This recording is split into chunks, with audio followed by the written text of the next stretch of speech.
Orange ఒక మంచి movie success అయ్యిందా లేదా అని 2 వేస్లో చెప్పొచ్చు. ఒకటి కమర్షియల్ హిట్, అంటే ఎంత ఖర్చు పెట్టారు, ఎంత రిటర్న్స్ వచ్చాయి అని. రెండోది టైమ్లెస్ క్లాసిక్స్, కమర్షియల్గా ఆడిందా లేదా అని పక్కన పెడితే ఎన్ని ఇయర్స్ అయినా ఆ సినిమాని గుర్తుపెట్టుకుంటాం. అలాంటి అరుదైన సినిమాల్లో ఒకటి ఆరెంజ్. ఈ మూవీ అంతగా నచ్చకపోవడానికి మెయిన్ రీజన్ హీరో క్యారెక్టర్.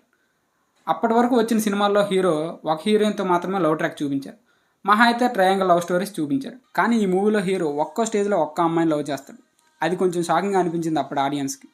రియాలిటీకి దగ్గరగా రాసుకున్నారు ఆ క్యారెక్టర్ని. అసలు లవ్ కొంతకాలమే బాగుంటుంది, లైఫ్ లాంగ్ లవ్ ఉండదు అని నమ్ముతాడు హీరో.